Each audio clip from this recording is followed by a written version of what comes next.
ओम शांति। अपने मोबाइल पर डेली मुरली अपडेट पाने के लिए चैनल को सब्सक्राइब जरूर करें। ओम शांति। आज 25 अप्रैल 2023 की साकार मुरली। आज की मुरली के मीठे मीठे बाप दादा के मधुर महावाक्य। आज मीठे मीठे बाप दादा ने कहा, मीठे बच्चे, तुम घर बैठे वंडरफुल रूहानी यात्रा पर हो। तुम्हारी है बुद्धि की यात्रा। कर्म करते इस यात्रा में कदम आगे बढ़ाते चलो तो पावन बन जाएंगे। प्रश्न, इस ज्ञान मार्ग में पेचदार तथा महीन बातें कौन सी हैं जो तुम बच्चे अभी ही सुनते हो? उत्तर, तुम जानते हो हम सभी मेल अथवा फीमेल एक शिव परमात्मा की सजनियां आत्माएं हैं। साजन है एक परमात्मा। फिर जिस्म के हिसाब से हम शिव बाबा के पोतरे और पोत्रियां हैं। हमारा उनकी प्रॉपर्टी पर पूरा हक लगता है। हम 21 जन्म के लिए सदा सुख की प्रॉपर्टी दादे से लेते हैं। यह है पेचदार बातें। गीत, हमारे तीर्थ न्यारे हैं। ओम शांति। जिस्मानी यात्रा और रूहानी यात्रा पर यह गीत बनाया है भक्ति मार्ग वालों ने। जो पास्ट में हो गया है उसका गायन करते हैं। जो भी मनुष्य मात्र हैं उन सभी को जिस्मानी यात्रा का तो पता है। देखते हैं जन्म जन्मांतर से चक्कर लगाते आए हैं। उन्हों की बुद्धि में बद्रीनाथ, श्रीनाथ आदि ही याद रहता है। तुम बच्चों को भी यह जिस्मानी यात्रा आदि याद थी और अभी भी याद है। तुमने यात्राएं जन्म जन्मांतर की हैं। अब तुम बच्चों की बुद्धि में रूहानी यात्रा का ज्ञान है। मनुष्यों का बुद्धि योग है स्थूल जिस्मानी यात्रा तरफ। तुम्हारा बुद्धि योग है रूहानी यात्रा तरफ। रात दिन का फर्क है। अभी तुम रूहानी यात्रा तरफ कदम बढ़ा रहे हो। यह वंडरफुल यात्रा घर बैठे करते हो। कोई समझ सकेंगे इस यात्रा को? जब धंधे धोरी आदि में लग जाते हैं तो इतनी याद नहीं रहती है, परंतु जब विचार सागर मंथन करने बैठेंगे तो अच्छी रीति याद आएगी। हम यात्रा पर हैं। नॉलेज बड़ी सहज है। बच्चे समझते भी हैं। बरोबर पतित पावन बाप क्या करते होंगे? पावन बनाने के लिए जरूर यात्रा होगी। वह है स्वीट निर्वाण धाम जिसको सभी भक्त याद करते हैं। यह किसको मालूम नहीं है कि भगवान को हमारे पास आना है व हमको भगवान के पास जाना है। समझते हैं हमारा गुरु अथवा हमारा बड़ा निर्वाण धाम अथवा अपने निराकारी वतन चला गया। अच्छा, फिर वहाँ क्या किया? जाकर बैठ गया? क्या हुआ? वह कुछ भी पता नहीं है। सिर्फ कह देते पार निर्वाण गया, ज्योति ज्योत समाया, लहर सागर में समा गई। कुछ भी पता नहीं है कि यह सृष्टि का चक्र कैसे फिरता है। अब बाप समझाते हैं यह रूहानी यात्रा एक ही बार होती है। इस अंतिम जन्म में रूहानी यात्रा अथवा आत्माओं की यात्रा कहें। पहले पहले तो बच्चों को यह निश्चय हुआ कि हम आत्मा हैं। कहा जाता है जीव आत्मा दुख पाती है। तो इस समय जब आत्मा जीव के साथ है, सजनी है, तो वह बाप को ढूंढती है। मेल अथवा फीमेल सभी सजनियां हैं। वैसे मेल्स को कोई सजनी थोड़े ही कहेंगे, परंतु यह है बहुत गूढ़ पेचदार बातें। तुम अपने को शिव बाबा के पोते समझते हो, जबकि जिस्म में हो तो इस हिसाब से पोतरे पोतरियां ही ठहरे। बाबा ने समझाया है, तुम्हारा दादे की मिल्कियत पर हक है। कोई बाप भल धनवान हो, बच्चे नालायक हो, उनको मिल्कियत ना दे, यह हो सकता है, परंतु दादे की प्रॉपर्टी परंपरा से राजाई कुल में चली आई है। सतयुग त्रेता में तुम दादे की प्रॉपर्टी भोगेंगे। अभी तुम दादे से प्रॉपर्टी लेते हो।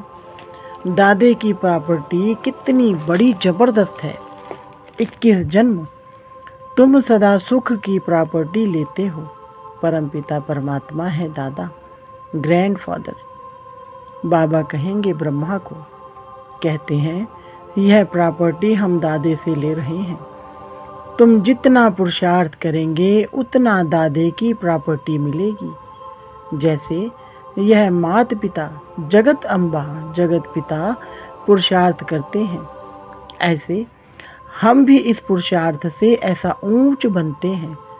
दादे से फुल प्रॉपर्टी लेते हैं, राजाई प्राप्त करते हैं। तुम जानते हो वह बादशाही फिर कितना समय चलती है। पॉइंट्स तो अथाह हैं। अगर इस प्रकार तुम कोई को भी समझाओ तो झट समझ जाएंगे। 2 बाप तो जरूर हैं। प्रजापिता ब्रह्मा को पिता तो सभी कहते हैं, गॉडफादर को सभी मानते हैं। वह बड़ा है दादा।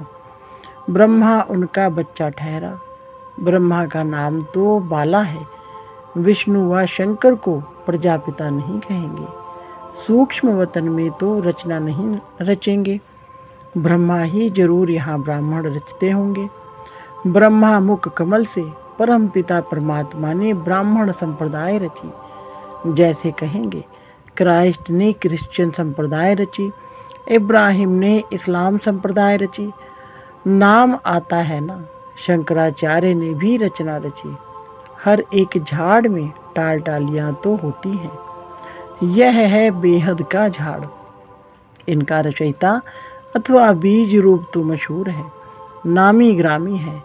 फाउंडेशन ऊपर में है, बीज है ऊपर, बाकी टाल टालियाँ अभी यहाँ ही कहेंगे। यह सारे मनुष्यों की रची हुई रचना है। यह ब्रह्मा कुमारी संस्था बीज रूप बाप ने स्वयं रची है। जो बीज रूप परमपिता परमात्मा ऊपर में रहते हैं, ऐसे नहीं सभी टाल टालियों का बीज रूप ऊपर में है। यह बड़ी महीन बातें हैं। परमपिता परमात्मा को हमेशा ऊपर में याद किया जाता है। क्राइस्ट को ऊपर में याद नहीं करेंगे। परमपिता परमात्मा का नाम, रूप, देश, काल तो एक ही है, वह कभी बदलता नहीं। तो यह बाप बैठ अच्छी रीति समझाते हैं। तुम बच्चे जानते हो हम अब पतित से पावन बन रहे हैं। सदैव एक रस नहीं रहते हैं। पहले 16 कला संपूर्ण होते हैं, फिर 14 कला, फिर कलाएं कम होती जाती हैं। सतयुग के बाद फिर हम नीचे आते रहते हैं। इस समय हम बिल्कुल ऊपर जाते हैं। यह हुआ ऊपर जाने का रास्ता, वह हुआ नीचे आने का रास्ता। इनकी महिमा बहुत भारी है। पतित पावन एक है। याद भी सभी एक को करते हैं, परंतु पूरा नहीं जानने के कारण देहधारियों को याद कर लेते हैं, क्योंकि इस बात में भूले हुए हैं कि पतित पावन कौन है। जरूर एक को कहना पड़े, सिवाय तुम बच्चों के और कोई की बुद्धि में आ नहीं सकता। तुम्हारे में भी नंबरवार है। अब तुम समझते हो हम दादे के पोतरे हैं और बाबा के घर में बैठे हैं। यहाँ दादा भी मौजूद है। अवतार भी जरूर यहाँ ही लेगा ना। तुम कहेंगे यहाँ हमारा दादा हमको पढ़ाते हैं, वह परम धाम से आते हैं। वह हमारा दादा है। रूहानी और सब जिस्मानी दादे होते हैं। तो दादा कहते, खुशी में एकदम उछल पड़ना चाहिए। भल राजे रजवाड़े बहुत साहूकार हैं, परंतु वह दादा हमको क्या देते हैं? स्वर्ग की बादशाही। यह बातें अभी तुम समझते हो, सतयुग में फिर यह बातें भूल जाती हैं। वहाँ इन लक्ष्मी नारायण आदि को भी पता थोड़े ही रहता है कि स्वर्ग के सुख हमको किसने दिए। अगर यह समझे तो फिर यह भी समझे कि इनसे पहले हम कौन थे। बड़ी वंडरफुल बातें हैं। लक्ष्मी नारायण को यह पता नहीं रहता कि यह राजधानी हमको किसने दी है। सिवाय तुम ब्राह्मणों के और कोई नहीं जानते। तुम्हारा देवताओं से भी मर्तबा ऊंचा है। यहाँ तुमको दादे से प्रॉपर्टी मिलती है। तुम जानते हो बरोबर, यह ब्रह्मा बाप है। इनके तन में दादा ग्रैंडफादर आते हैं, नहीं तो पतितों को पावन बनाने कैसे आए। सभी आत्माएं ऊपर से नीचे आती हैं शरीर धारण करने, उनको अपना शरीर है नहीं। यह सभी बातें तुम बच्चों की बुद्धि में है। उनको कहा ही जाता है परम आत्मा। इसका मतलब यह नहीं कि परमात्मा कोई बड़ा है, आत्मा छोटी है।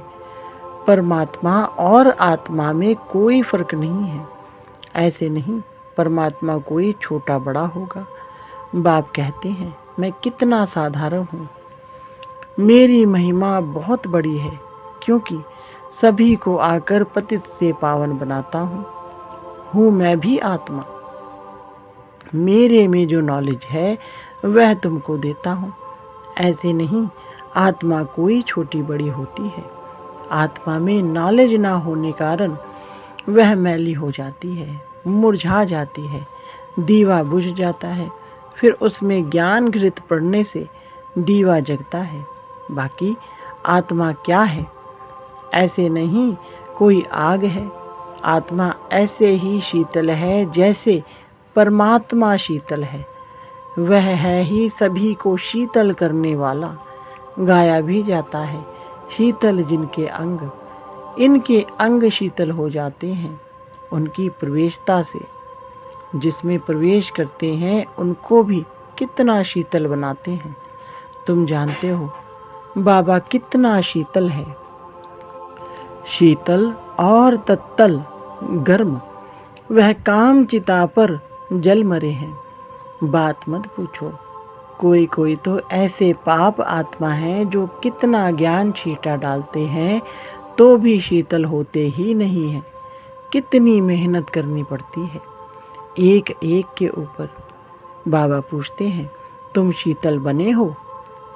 सन्यासी उदासी थोड़े ही कभी ऐसे पूछते हैं। माया ही सबको पतित बना देती है, काम चिता पर जलते रहते हैं। तो तुम बच्चे जानते हो कि प्रजापिता ब्रह्मा के हम बच्चे हैं। शिव बाबा है दादा तो वर्षा मिलना चाहिए ना। एक बाबा एक दादा, उनसे प्रॉपर्टी अनेक बच्चों को मिलती है। और कोई भी मनुष्य को प्रजापिता नहीं कहेंगे। शिव बाबा आत्माओं का पिता तो है ही। अभी तुम बच्चे जबकि सन्मुख बैठे हो तो जानते हो हम शिव बाबा के साथ बैठे हैं। वह हमारा दाता है जो स्वर्ग का रचयिता है। उनसे हम राजयोग सीख रहे हैं। दादे से हमको स्वर्ग की मिल्कियत मिलती है, जो फिर हम 21 जन्म कभी कंगाल नहीं बनेंगे। तुम बहुत साहूकार बनते हो। जो तुम पूज्य देवी देवता थे वही फिर पुजारी बनते हो। तुम जानते हो हम बाबा से वर्षा लेते हैं, 21 जन्म सुख भोगेंगे। कितने बार वर्षा लिया और गवाया है। परसों वर्षा लिया था, कल गवाया, फिर आज लेते हैं, कल फिर गवा देंगे। यह बातें तुम अभी जानते हो। इस समय नॉलेजफुल ज्ञान सागर बाप से तुम भी मास्टर ज्ञान सागर बनते हो, नॉलेज मिलती है। बाकी ऐसे नहीं कि कोई तेजोमय बिजली बन जाते हो। यह है सारी बड़ाई। जैसे श्री कृष्ण की बड़ाई की जाती है, वह जन्मता है तो सारे घर में रोशनी रोशनी हो जाती है। अब उस समय तो था ही स्वर्ग, दिन, रोशनी तो थी ही, बाकी ऐसे थोड़े ही कोई लाइट निकलेगी। यह भी सिर्फ महिमा की जाती है। वैसे ही परम पिता परमात्मा भी परम आत्मा है। बाकी महिमा सारी कर्तव्य पर निकलती है। महिमा तो बहुतों की निकली हुई है। मनुष्य कहते हैं फलाना मरा स्वर्ग पधारा, तो स्वर्ग क्या ऊपर में है? देलवाड़ा मंदिर में भी छत में वैकुंठ दिखाते हैं, नीचे में है आदिदेव, आदि देवी, जगत पिता और जगत अम्बा। तो जरूर यह नीचे नरक में बैठे हैं, स्वर्ग में जाने लिए राजयोग सीख रहे हैं। यह तुम बच्चे जानते हो, हूबहू एक्यूरेट यादगार है। हम भी यहाँ आकर बैठे हैं। कितनी वंडरफुल बातें हैं। बच्चे आकर दादा के बने हैं तो वह खुशी का पारा चढ़ना चाहिए। हम पावन दुनिया के मालिक बनते हैं। मेहनत बिगर थोड़े ही विश्व का मालिक कोई बनेगा। वह मेहनत है स्थूल, यह है सूक्ष्म। आत्मा को मेहनत करनी पड़ती है। रोटी पकाना, धंधा आदि करना, यह सब आत्मा करती है। अब बाबा आत्माओं को इस रूहानी धंधे में लगाते हैं। साथ साथ जिस्मानी धंधा भी करना है। बाल बच्चों को संभालना है। ऐसे नहीं बाबा, हम आपके हैं, यह बच्चे आदि आपको संभालना होगा। सबको बाबा संभाले तो इतना बड़ा मकान भी ना मिल सके। दिल्ली के किले जितने सैकड़ों किले हों तो भी इतने बच्चों को कहाँ रखेंगे? हो नहीं सकता। फिर तो इस मकान की कोई ताकत नहीं। कायदा ही है, गृहस्थ व्यवहार में रहते हुए अपना पुरुषार्थ करो। इतने सब बच्चे यहाँ आ जाएं तो चल कैसे सके? तो बाप कहते हैं मुझे याद करो। दादे से अखुट खजाना मिलता है। कितनी खुशी की बात है। टाइम कोई जास्ती नहीं है। गाया जाता है राम गयो रावण गयो। आगे साक्षात्कार होता रहेगा कि इसके बाद क्या होना संभव है। अपने घर के नज़दीक पहुँचते हैं तो वह झाड़ आदि देखने में आते हैं। तुम भी नज़दीक होते जाएंगे तो समझेंगे अब क्या क्या होगा। बाबा ज्ञान भी देता रहेगा। अच्छा, मीठे मीठे सिकलधे बच्चों प्रति माता पिता बाप दादा का याद प्यार और गुड मॉर्निंग। रूहानी बाप की रूहानी बच्चों को नमस्ते। रूहानी बच्चों की रूहानी बाप दादा को नमस्ते जी। धारणा के लिए मुख्य सार नंबर 1, बाप समान शीतल बन ज्ञान छीटा डाल। मनुष्य आत्माओं को भी शीतल बनाने की सेवा करनी है। नंबर 2, दादे की मिल्कियत को याद कर अपार खुशी में रहना है। रूहानी धंधा कर विश्व की बादशाही लेनी है। वरदान, समीप संबंध और सर्व प्राप्ति द्वारा सहज योगी बनने वाले सर्व सिद्धि स्वरूप भव। विस्तार, जो बच्चे सदा समीप संबंध में रहते हैं और सर्व प्राप्तियों का अनुभव करते हैं, उन्हें सहज योग का अनुभव होता है। वे सदा यही अनुभव करते हैं कि मैं हूँ ही बाप का। उन्हें याद दिलाना नहीं पड़ता कि मैं आत्मा हूँ, मैं बाप का बच्चा हूँ, लेकिन सदा इसी नशे में प्राप्ति स्वरूप अनुभव करते, सदा श्रेष्ठ उमंग उत्साह और खुशी में एक रस रहते, सदा शक्तिशाली स्थिति में रहते, इसलिए सर्वसिद्धि स्वरूप बन जाते हैं। स्लोगन, रूहानी शान में रहने वाले कभी हद के मान शान में नहीं आ सकते। अच्छा, ओम शांति।